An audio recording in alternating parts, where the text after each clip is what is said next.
Hello दोस्तों, उम्मीद है आप सब बढ़िया होंगे और बेहतर महसूस कर रहे होंगे। आज हम आप लोग को शिक्षा शास्त्र विषय में एमए तृतीय सेमेस्टर उपाधि प्रस्तुत लघु शोध प्रबंध कार्य के बारे में बताने जा रहे हैं। इसे प्रोजेक्ट कार्य भी कहा जाता है। तो मैंने अपना एमए शिक्षा शास्त्र विषय से उत्तर प्रदेश राजर्षि टंडन मुक्त विश्वविद्यालय प्रयागराज से कंप्लीट किया था। और जब मैं एमए तृतीय सेमेस्टर में था, तब मैंने अपना लघु शोध प्रबंध कार्य यानी प्रोजेक्ट कार्य बनाया था। जो हमारा लघु शोध प्रबंध कार्य था वह था पुस्तक समीक्षा यानी कि बुक रिव्यू करना था। तो इस तरह से हमने अच्छे से उत्तर प्रदेश राजर्षि टंडन मुक्त विश्वविद्यालय प्रयागराज का लोगो लगा दिया था। फिर हमने लिखा था शिक्षा शास्त्र विषय में एमए तृतीय सेमेस्टर उपाधि प्रस्तुत लघु शोध प्रबंध यानी प्रोजेक्ट कार्य जो था पुस्तक समीक्षा। ठीक है, उसके बाद हमने अपना सत्र लिखा था 2024-25। फिर हमने शोध निदेशक का नाम लिखा था, यानी कि जिस भी प्रोफेसर के अंडर हम अपना शोध कार्य कर रहे थे उनका नाम हम लिख देंगे। ठीक है ना, देखिए इस प्रकार हमने लिखा है।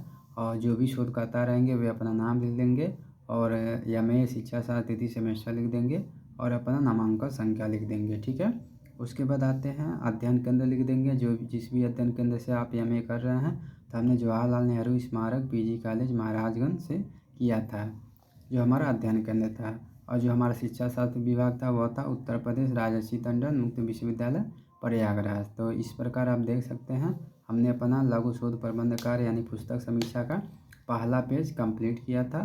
अब हम देखेंगे दूसरा पेज कैसे इसका बनाया जाएगा। तो आइए अब इसका दूसरा पेज देखते हैं।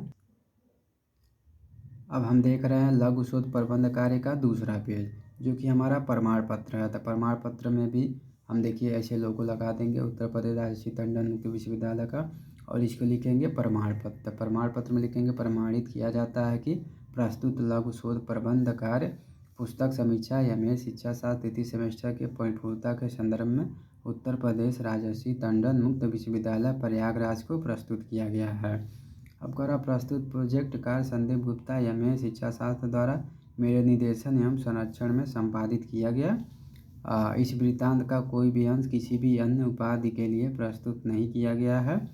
मैं इनके उज्ज्वल भविष्य की कामना करता हूँ। ठीक है, तो इस प्रकार आप अपना प्रमाण पत्र तैयार कर लेंगे। प्रमाणित कराने के लिए अगर आप उत्तर प्रदेश राजर्षि टंडन मुक्त विश्वविद्यालय प्रयागराज से या एमए एजुकेशन से आप कर रहे हैं, तो सबसे पहले यहाँ पर शोध निदेशक का नाम लिखिएगा, जो भी होंगे जहाँ से भी होंगे। और उसके बाद दूसरी तरफ वहाँ के समन्वय का नाम लिखिए। तो उत्तर प्रदेश राजर्षि टंडन मुक्त विश्वविद्यालय प्रयागराज के समन्वयक जो थे वे थे समन्वय डॉक्टर शिवानंद सिंह थे, जो कि जवाहरलाल नेहरू स्मारक पीजी कॉलेज महाराजगंज में समन्वयक थे। ठीक है ना, तो इस प्रकार यह जो है दूसरा पेज है जो कि आपको लघु शोध प्रबंध कार्य को देखने को मिल सकता है। इस प्रकार आप दूसरा पेज यानी कि प्रमाण पत्र बढ़िया से आसानी से तैयार कर लेंगे। अब हम इसका तीसरा पेज देखेंगे कि तीसरा पेज कैसे पुस्तक समीक्षा का तैयार किया जाएगा। तो आइए देखते हैं प्रोजेक्ट कार्य का तीसरा पेज कैसे तैयार होगा। तो तीसरे पेज पे हम क्या करेंगे, आभार व्यक्त करेंगे, यानी कि आभारोक्ति लिखेंगे यहाँ पे, यानी कि जिन जिन ने हमारे प्रोजेक्ट कार्य को बनाने में सहायता प्रदान किया उनका हम आभार व्यक्त करेंगे। तो आइए देखते हैं मैंने आभारोक्ति में क्या लिखा था। तो यहाँ पे कह रहा प्रस्तुत लघु शोध प्रबंध कार्य हेतु सर्वप्रथम मैं ईश्वर को अपना आभार प्रकट करता हूँ, जिनकी कृपा से मुझे यह कार्य करने का सुअवसर प्राप्त हुआ है। तत्पश्चात मैं सोनपति देवी महिला पीजी कॉलेज महाराजगंज के अपने शोध निदेशक डॉक्टर हरि प्रकाश शर्मा सर के प्रति सदैव आभार प्रकट करता हूँ, जिनके द्वारा मुझे अपने लघु शोध कार्य में समय समय पर उचित एवं कुशल मार्गदर्शन मिलता रहा। अब करा मैं शोधकर्ता शिक्षा शास्त्र विभाग के समस्त गुरुजनों के प्रति हृदय से आभार व्यक्त करता हूँ, जिनके प्रत्यक्ष एवं कुशल मार्गदर्शन से यह लघु शोध प्रबंध कार्य अपने पूर्णता को प्राप्त हो सका। अब नीचे ये भी लिखा है मैंने, जवाहरलाल नेहरू स्मारक पीजी कॉलेज महाराजगंज में उत्तर प्रदेश राजर्षि टंडन मुक्त विश्वविद्यालय प्रयागराज के समन्वयक डॉक्टर शिवानंद सिंह के प्रति भी आभार प्रकट करता हूँ, जिन्होंने इस लघु शोध प्रबंध कार्य को पूर्ण कराने के लिए समय समय पर मार्गदर्शन देते रहे। ठीक है, यहाँ पे आप अपना नाम लिख देंगे और यहाँ पे सिग्नेचर कर देंगे। और मैंने भी नाम लिखा था, अभी सिग्नेचर नहीं किया था, यहाँ लिख देंगे एमए शिक्षा शास्त्र तृतीय सेमेस्टर। अब यह जो है 3 विषय जो है आपका प्रोजेक्ट 3 पेपर जो है आपका प्रोजेक्ट कार्य का यह बन के तैयार हो जाता है। इसके बाद हम पुस्तक समीक्षा करेंगे। तो आइए देखते हैं पुस्तक समीक्षा कैसे किया जाता है। आइए, हाँ, जो मैंने अपना पुस्तक समीक्षा किया था वो था गिजुभाई बधेका की पुस्तक दीवा स्वप्न की समीक्षा किया था, ठीक है ना। तो मैंने जो पुस्तक लिया था वो दीवा स्वप्न था और किसका था, गिजुभाई बधेका का था। तो सबसे पहले हम दीवा स्वप्न पुस्तक का यह लोगो ले लिया था और इस लोगो को हमने क्या किया था, प्रिंट कर लिया था और इस लोगो को एक प्रिंट आउट पे निकलवा लिया था और नीचे लिख दिया था पुस्तक समीक्षक कौन थे। तो मैं अपना नाम लिखा था। पुस्तक का क्या नाम था, दीवा स्वप्न था। लेखक कौन थे, गिजुभाई बधेका थे। और अनुवाद किसने किया था, राम नरेश सोनी ने किया था। और प्रकाशन कौन था, तो उत्तर प्रदेश बाल कल्याण समिति था, ठीक है ना। तो इस प्रकार आप गिजुभाई बधेका का पुस्तक समीक्षा का पहला पेज आसानी से तैयार कर लेंगे, ठीक है। अब आइए हमने देखिए पुस्तक समीक्षा में क्या क्या समीक्षा किया था, आपको आगे ले चल के दिखाते हैं। तो अगला पेज है गिजुभाई बधेका की पुस्तक दीवा स्वप्न की समीक्षा। तो आइए मैंने देखिए किस प्रकार समीक्षा किया था। तो कह रहा दीवा स्वप्न प्राथमिक शिक्षा जगत के लिए नवाचार शैक्षणिक प्रयोगों का एक छोटा सा दस्तावेज है। ये शैक्षणिक प्रयोग शिक्षा के स्तर पर वस्तु ज्ञान के स्थान पर आत्मज्ञान की प्रक्रिया को महत्व देते हुए सृजनात्मकता के नए आयामों को प्रस्तुत करते हैं। पारंपरिक शिक्षा की रूढ़िवादी प्रक्रिया को तोड़ते हुए गिजुभाई ने प्राथमिक शिक्षा को प्रायोगिक और मौलिक रूप प्रदान करने का सफल प्रयास किया है। शिक्षक प्रधान शिक्षा के स्थान पर बाल केंद्रित शिक्षा को महत्व दिया है, जिसके अंतर्गत बालक की रुचि, क्षमता और आवश्यकता के अनुरूप ही शिक्षण प्रक्रिया का स्वरूप निर्धारित किया जाता है।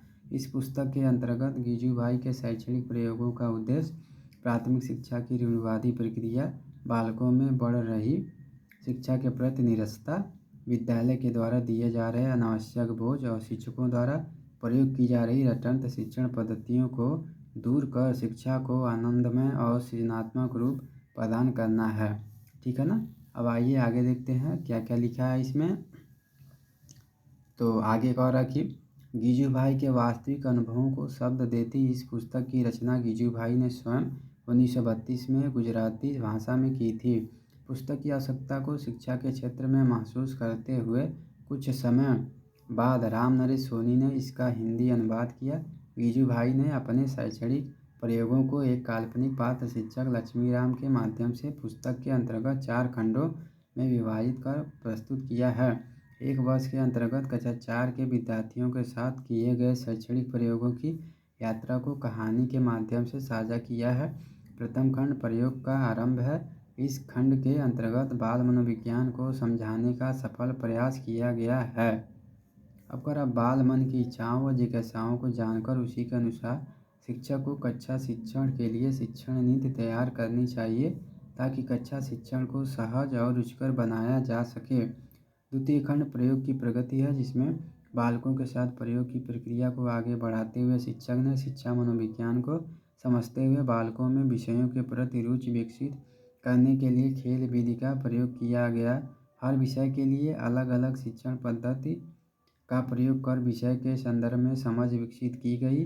विषयों को पुस्तकीय ज्ञान के स्थान पर परिवेशी ज्ञान के साथ जोड़कर बालकों में स्थायी और वास्तविक ज्ञान प्रदान किया, ठीक है ना। अब आगे आइए देखते हैं कुछ और चीज़ें हैं।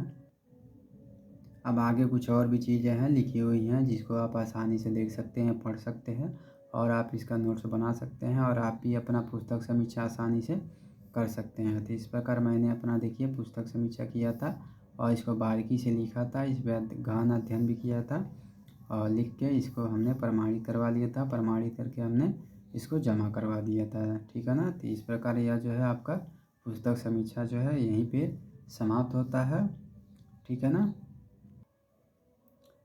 उम्मीद है आपको वीडियो पसंद आई होगी। अगर वीडियो पसंद आई होगी तो चैनल को सब्सक्राइब कर देंगे, लाइक कर देंगे और ज़्यादा से ज़्यादा शेयर कर देंगे। इसको आप अच्छे से समझ सकते हैं और देख सकते हैं और अच्छे से बुक रिव्यू आप अपना भी कर सकते हैं, ठीक है ना। अपने किसी भी लेखक का लेकर बुक रिव्यू कर सकते हैं। तो उम्मीद है आप भी इसी तरह अपना प्रोजेक्ट कार्य पूरा कर संपन्न कर अपने MA उपाधि को पूरा करेंगे।